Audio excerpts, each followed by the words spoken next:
sa nakita ko sa buong mundo na hindi problem. At yan na mismo ang bumigay. Ng DPWH. Ito yung reach na yun. Pero Baka dito, na-overload siya. sabi natin, by tomorrow, nandiyan naman ako. Para sa GMA Integrated News, Ivan Maylin na nakatuto, 24 oras. Kabilang na rin ang Iglesia ni Cristo sa mga nananawagan na gawing transparent o bukasan ang tagapamahalang pangkalata ng INC na binasa ni INC spokesperson Captain Will Zavala. Yan, Dapat daw ito, masaksihan pumalag sa din yung mga pera ng ano. mga ginagawang pagdinig ng ICI. Dapat ito magpatuloy ang ginagawang investigasyon ng Senado. Para lang magkaroon ng kapayapaan, kailangan patuloy na imbestigahan ang malawakang katiwalian ng walang kinikilingan o pinagtatakpan. Hindi rin makatutulong ang investigasyon ng ICI sa palihim nitong pag-iimbestiga. Yan na, Ang nakailan na. anuman ang maging resulta nito ay posibleng Nagsalita na sila. hindi maging katanggap-tanggap sa mga mamamayan at makadagdag lamang sa nagaganap na kaguluhan at kawalang katiyakan. Initisyon ng kampo ni Curly Vizcaya na palayain na siya ng Senado, lalo't nakikipagtulungan naman umano siya sa investigasyon.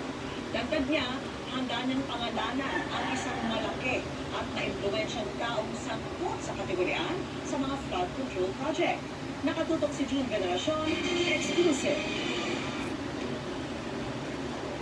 Nakahanda ng gunong pangalanan ng kontratista na si Curly Vizcaya, ang isang malaki at pa-influensyang tao na sangkot umano sa anomalya sa flood control project. Sabi ng abogado ni Vizcaya, tapos na ang affidavit ito na maglalatag sa papel ng personalidad sa anomalya. Pero ayaw muna siyang pangalanan sa ngayon o kahit sabihin man lang ang katungkulan nito sa gobyerno. Ano ba yung ibang mga tao mo?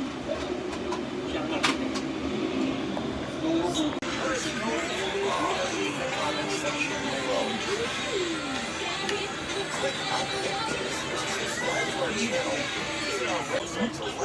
Siyempre hindi. Kaya I use my trusted safeguard. Now, mas pinalaki, mas pinasulit, mas protected with complete temperature protection. 3 to 4 Ang hours. Real Times Fizz! Nakakasira ng fizz! Para stress na list, try Magnolia Chicken Templados. Silutuin sa mami. May panahon po, Beb.